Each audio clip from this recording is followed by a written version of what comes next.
Hello guys and welcome on into another one of these videos. Today we're gonna be doing Halls of Atonement. A little change from the usual, from what we're doing. Is going to be essentially 5, 4, 3, 2, I've switched 1. to disc again because I realized that disc is actually pretty good now that we're Kyrian. I mean, I knew that before. I just wanted to try out HoA because I've been missing out on it on season 1 and I just wanted to get the experience, and I actually had a lot of fun. I did a couple of keys with disc, like since recording this video and now since doing the commentary on it. I have to say HoA is definitely easier to play still. I stand by what I said. HoA is probably one of the easiest healing specs to play. But it does lack in damage, which is why I decided that, you know, I want to push the keys and I want to contribute damage, because, you know, I asked myself, like, why would I not play Holy Paladin instead, right? Like, why play Holy Priest when you can get basically the same amount of survivability with Holy Pala with more utility and more damage. So I think this brings like the best of both worlds. I got triggered here. I wanted to be toxic, but I decided to be nice because on Fortified, like these curses, they actually deal a lot of damage, so they need to be interrupted. And if they go through, especially in a group where we have 2D curses, like it's really not cool to let it go off. Like I understand if you're CDing or something, but it's one global cast and it's not worth somebody dying for your like extra one cast. There's no way it's ever worth, and you have time to do it as well. It's not like it has to be done instant, so you can like squeeze it in when you feel like, you know, you won't suffer as much. Just really annoys me when people are not really, you know, decursing stuff and dispelling when they can, because most of these keys basically come down to you utilizing your utility. That kind of sounds weird when you say it, like utilizing your utility, but yeah, it is what it is. Anyway, as a disc, honestly, this group was quite good, if I remember correctly, but despite me flaming them over not decursing. I think this dungeon went smooth. I think this might have been like a 0 deaths dungeon overall. Don't quote me on that though, like I don't remember, to be honest. I could check, but I'm not going to. I'm just gonna walk you guys through this as I'm doing it. And here I do have fear to interrupt his cast, because I feel like he was casting that in a really awkward spot for me, and I didn't really like it. And pay attention how I could be rupturing now, and here I give him Tooth. That was almost a little bit too late, to be honest. But yeah, notice how I'm not rupturing now. There's a reason for that. So I'm saving both PI, Dome and Rupture for the next pull, because I know that Shard of Halkias can be very, very difficult. As you can see, that does mean that I did not really get to DPS that much this pull. You guys know how dangerous these vicious Gorgons are for the tanks, but that's just something like we kind of have to live with. Like I need these CDs for the next pull, and obviously if you're playing with friends, it's very important that your tank realizes that as well. Since these are bugs, I can't really trust them with you know, blasting this thing before it pops off like 2 or 3 quakes. So it's better for me to save my CDs and make sure we can come out alive. I've had some mana issues here, and since I'm not communicating with druids, that's on me. I'm not really getting innervates, so it's my fault. I should have said something. I should have told him before we even started, like, innervate me when you see my mana is low. But also it's important to get innervate in the right position. But yeah, as you can see, like I decided to do a shard with 2 big cities, which is Rupture and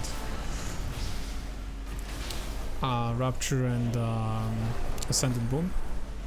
Ascended Boon is a really powerful ability for us in M+, because not only does it heal and deal damage on its own, but it also heals through our atonements, so therefore we can absolutely do a lot of healing with it through applying atonements. You can even use like your radiance if you want to. I find it lasts too short, so I don't really like it. I would much rather manually apply atonements, but if you're in a like a, you know, tight situation where you need instant heals on anyone, Radiance plus Kyrian ability is not really the best anyway, because it casts like Radiance is like what, like 2-second cast, and then you have Boon, which is also like a 2-second cast. So that's, you know, you need to know that your people will live for that amount of time. And here I decided to dispel Druid simply because Druid used his defensive and Mage still has alter time. Of course he's not gonna use an alter time because he's like a typical DPS player. And to be fair, there wasn't really a need for it here. Sorry if I'm coming off as toxic here, I'm just, it's kind of a joke to be honest, but it is very typical of DPS players not to pop their defensive there, like healers will handle it. And what I don't realize is that his defensive would grant us more DPS, because we as this priest, we can actually deal a lot of damage. So yeah.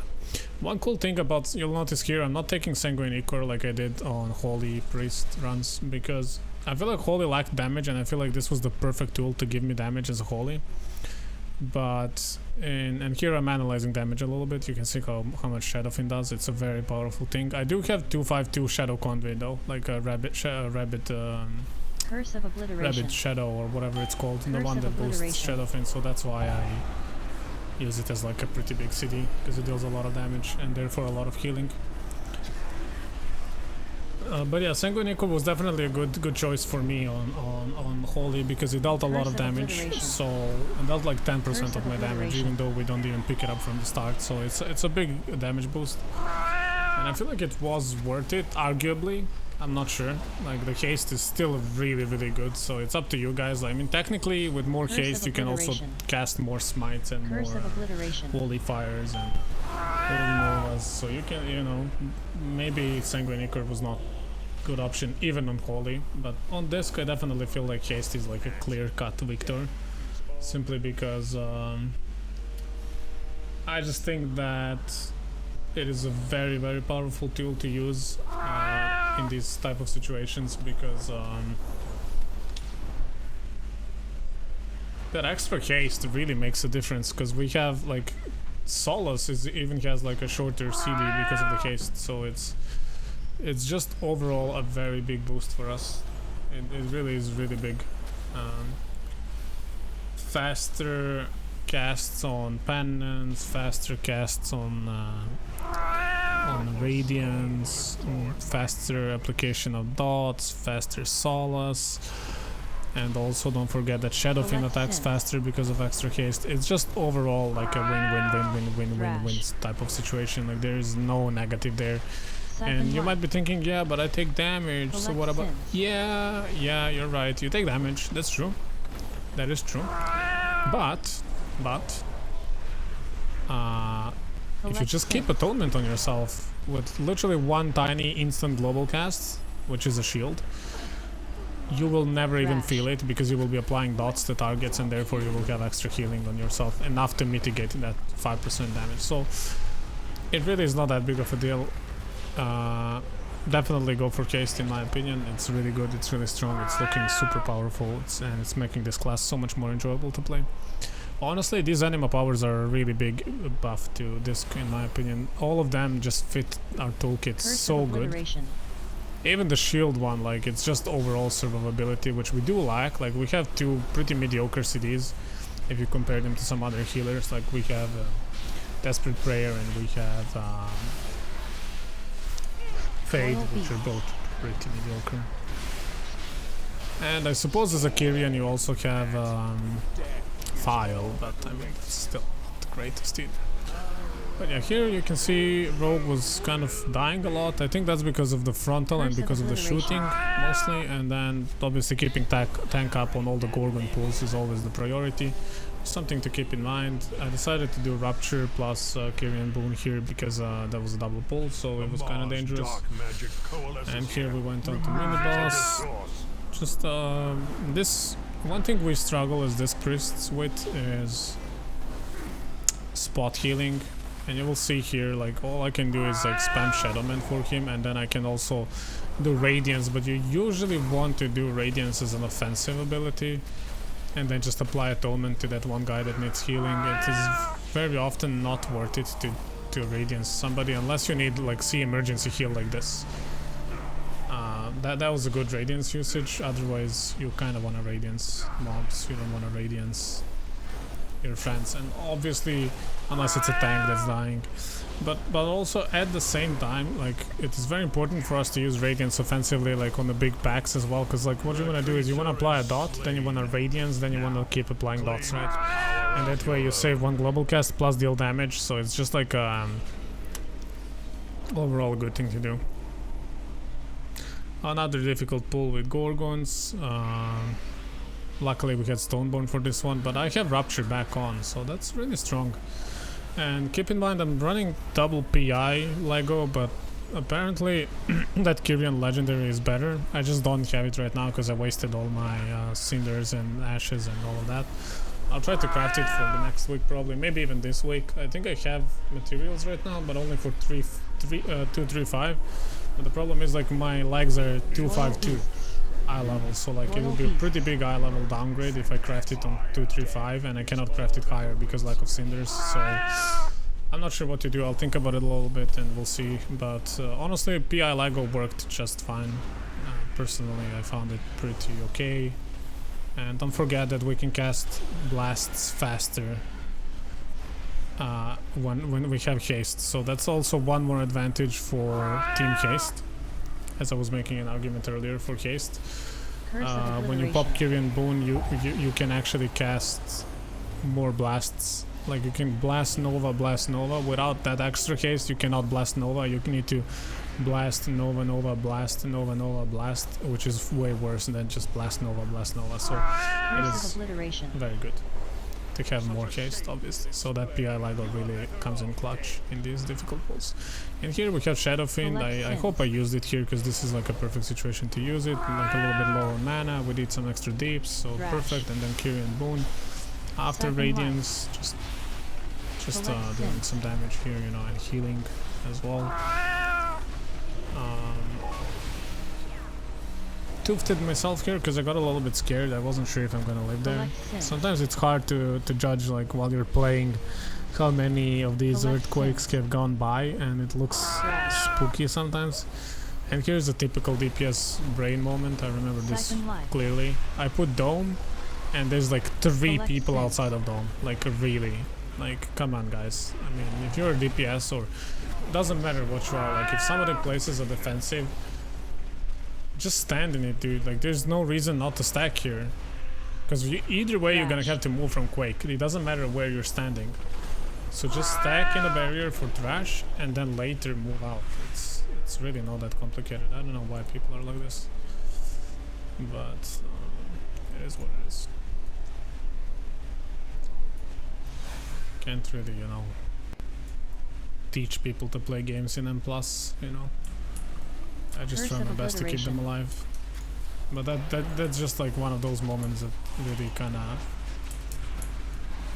I don't want to say makes me angry, but it does kind of like disappoint me sometimes to see people doing that, especially at like what's supposed to be a high level gameplay, you know. I mean, it's not like 25 key or something, but it is like 17. It's pretty high, right? It's still higher than your average player, way higher than your average player, so I would expect like certain performance.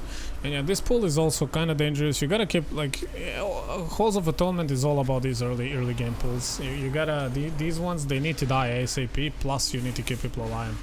It's very easy for the party to crumble in the first like 10 minutes of Halls of Atonement. If you get past these 10 minutes, you're kind of golden, as you guys will see. Everything past this point, like look at this, we're already 73% forces. It's crazy. This dungeon feels so weird because like the early on it's so intense, and then later it just gets slower. And I kind of miss being Ventir here. Like I used to be cool because I'm Ventir, you know, like as a Ventir healer. It's very rare. Like Ventir used to be a rare covenant. Stone breath. And here the druid says yikes because we pulled extra. It actually ended up working out. You guys will see this was actually a blessing in disguise, to be honest. It's a pretty smart pull, to be honest. Even though it was done on accident, like I actually think it worked out really good, because this boss doesn't do anything for the first 20-30 seconds, so you might as well just pull the pack. You could even pull, like, I think you could easily pull 2 packs into it with 2 Gorgons and Bloodlust it. Then you don't have Bloodlust for Echelon, but that's just the price you have to pay. Sorry, not have to, but you can choose to if you want. Because honestly, Echelon is not that difficult on non-tyrannical weeks. It's an easy boss on non-tyrannical. It doesn't deal that much damage. On tyrannical, that boss is a menace to society, but on Fortified, pretty easy and clean boss. And here I'm actually impressed with the movement. I gotta say, you know, when I bashed them earlier, I also want to commend people when they're playing well. That was a really good clean movement and letting me, like, giving me space to heal as well. In that situation is really smart. And I was just overall like pretty pleased with the pace of this dungeon. This was one of my first disc dungeons, to be honest, so I was a little bit like nervous, but it actually ended up working okay. I mean, I played the whole previous season, I played this disc like for 4 or 5 months, so this is like a home for me. But it was weird having like a 3-minute CD instead of 45-minute CD, which was Mind Games. Like, Mind Games felt so cool because at any time you needed like intense AoE heals, the only thing you needed to do is you cast 1 Radiance and then Mind Games, and you kind of like are good on that. And that's one thing we lack as discs, is like we do not have big AoE heals. And actually we have basically none besides Radiance.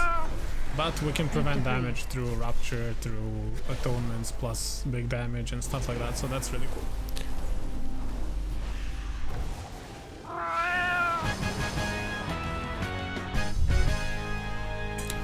And here, like, we lost mage twice, but I'm actually not sure what happened. I don't know why Rogue said my bad, to be honest. I wasn't even looking. Maybe he swapped him or something, I don't know.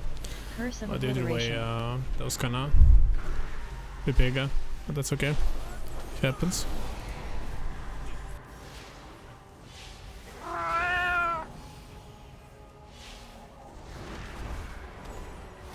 Curse of Obliteration. Your last waking memory will be a rising pain.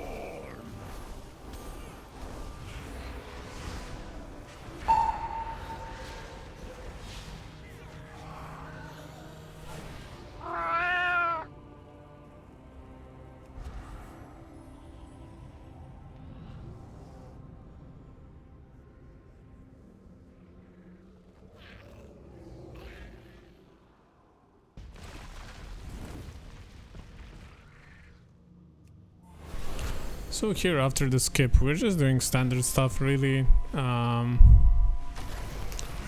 know, that's a pretty normal skip, and then Bloodlust. That's why we saved Bloodlust for this boss. There is a Blood Torrent. Stone Claw.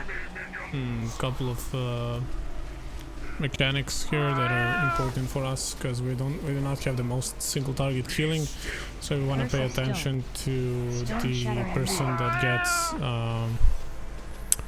Stone Shattering Lip. Blood Torrent. That's the most important one because it leaves a nasty dot as well. You can dodge it with like a couple of abilities. It is possible. I believe if you can also grip the person if you're not stunned yourself, but since it's not tyrannical, you don't need to do anything extra. Just keep them alive and maybe save penance for it, and Curse of Stone. that's it. Also, I was waiting for these guys to like get summoned in order to do the boon, and that way I would have dealt extra damage as well, meaning extra healing. As you can see, look at this nice AoE, and Quaking thwarted my plans a little bit, but that is okay. You know, things don't always go the way we want them to, but in this particular case, I think it was alright. And once again, we get Shattering Lip, but I was out of position there, so it's something you gotta keep in mind. However, the boss died before it mattered, to be honest, so no worries there. This mini boss can be a bit tricky sometimes. You gotta pay attention to the debuff, this one.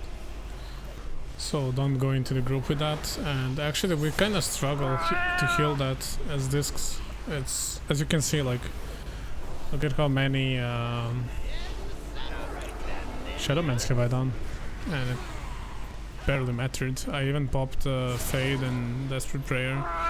Just just very difficult to keep people up with that. So just be aware of that. So we're not very strong single target healers, especially here when it's like minus 50% heal. Things can get very scary. So just something to be aware of. And then heading into this next area, things get quite exciting here. Obviously take the mana here, but yeah, things can get quite exciting here. So basically it's a standard dog pull with the dogs. I mean, you just wanna you wanna interrupt loyal beasts, you wanna get out of the shooty thingy, and you wanna help tank kite the beasts, and that's pretty much the whole shebang. You cannot really out heal the damage there. You kind of need your group needs to know what they're doing. That's kind of the whole gist of disc in general. Like as a disc, you are as good as your group is.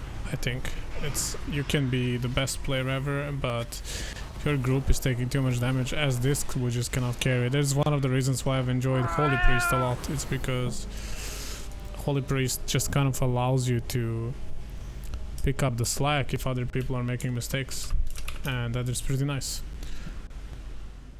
And in here again, another big pool. Here you want to be careful for frontals as well, and there's more dogs if I'm not mistaken. This is kind of tight space, so you just gotta be careful. Be ready to throw that tooth if you have it. Be ready for that pain suppress. Use Shining Force if your tank needs it. Obviously if you're communicating, you know, tell your tank to let you know when he feels like he's about to die. If you're not communicating, then just kind of watch when he runs out of CDs and he starts kiting, throw that Shining Force to help him out. It's good, it knocks back stuff and it slows them afterwards, so it's a pretty good ability. It definitely is a lifesaver. And here we have a little tricky situation in this dungeon. Is this guy together with Quaking, together with this very tight area, makes for somewhat of a nasty situation, like pretty nasty overlaps. However, it is not the biggest of deals, to be honest. You just kinda do your normal thing. We're just pressing our buttons and obviously try to pick a position and stand there. And then when you get pulled, just return to your previous position. I think that's a relatively simple way to handle that. It is just, you know, pre-planned, like pre-spread and then just re-spread once the abilities come up. Once we kill him, run away.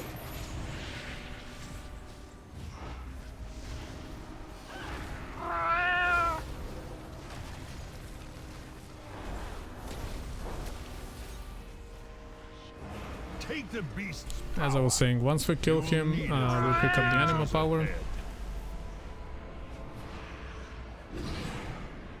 Shield. I think shield is probably the best from here. It is just very cozy. Doesn't require any sort of extra clicking, any thinking. It's just a passive shield that happens from time to time, and I feel like it's pretty useful to have. Definitely helps with survivability, especially if more people in the group take it. Their pain shall enlighten you. Anima Fountain. This boss is kinda chill. There's really not that much healing, especially on a non-fortified week. It's kinda like just don't get destroyed by Quaking while dodging the swirlies on the floor. You have potentially 2 gargoyles to help you out, or 1 depending on if you decide to use the first one for the pack, which this week I would recommend. Just keep DPSing as a disc. We can do a lot of damage here. Be wary of Quaking. And that's it. Their pain shall enlighten you.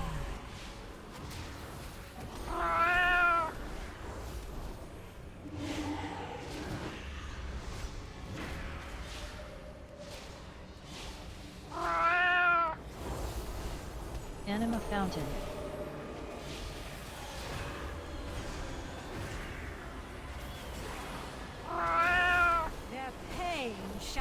Haunting fixation.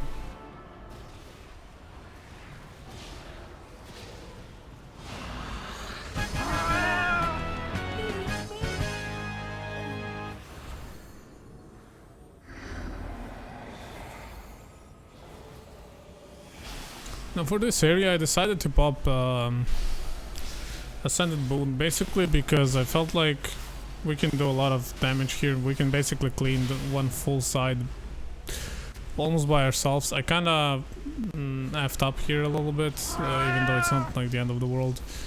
I just kinda made this a little bit harder for myself by getting interrupted, but it's not that big of a deal. And as you can see, I pretty much cleaned this. Obviously they did help a little bit, like you've seen them cast spells, but it is very nice that we can do one side by ourselves as healers. It's definitely helpful, and I feel like it's a pretty good move there. And then that means that all the damage done to this guy was not wasted. This is pretty big deal on a Fortified week. And here we have, I think this is a Ventir Boomy blasting. Just look at how much damage he dealt. That's probably... It's probably a combination of Starfall on all of the room plus single target DPS that they get nowadays through that Covenant and ability. And just keep in mind, I'm also like, I'm not using any CDs anymore. I'm saving them because I want, like, I see we're good here. We did this really quickly, so I'm saving them for the boss. Now, everything else, there's no need to talk about. People just have to dodge abilities here, because on high enough key level, people will just die. On low enough key level, you just cast a Shadowman and kill people that get hit by this. However, one thing that we do need to talk about is Ritual of Woe. I will say this. Ritual of Woe is very tricky to kill as disc, but we have some amazing tools for it. So I personally would recommend combination of, on the first one, I would use Dome plus Shadow Fiend with Radiance, and then single target Shadow Mending whoever needs it. Make sure that your people are standing in the dome though, so barrier, power word barrier, plus Radiance plus Shadow Fiend. On the second one, I would recommend Rupture plus Kyrian Boon. If you do not have Boon, then just use Rupture plus, again, Radiance plus Penance or any sort of trinket if you have any offensive ones. That's my suggestion. There's also a lot more other ways to do it, and as you have seen, I've done differently here, because I did have Boon, I believe, on CD, unless I saw bad.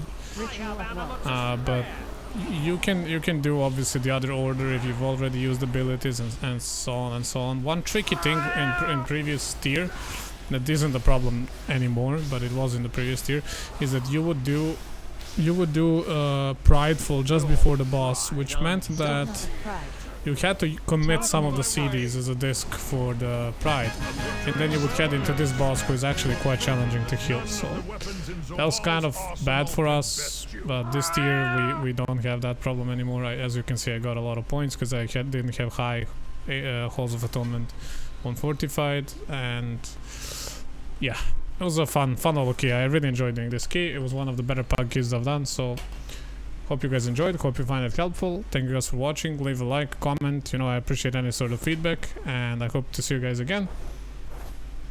Yeah, that's it. Have a good day, guys. Bye.